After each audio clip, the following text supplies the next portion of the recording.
సముద్రము నీ ఆజ్ఞ మేరకు రహదారిగా మారగా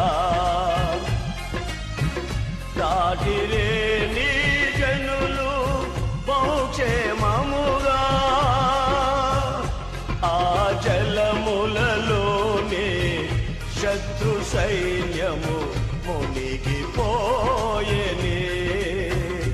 ఆ జలములలోనే శత్రు సైన్యము మునిగిపోయెనే కృపా సత్య సంపూర్ణుడా సర్వలోకానికే చక్రవర్తివి నీవే యేసయ్యా సర్వలోకానికే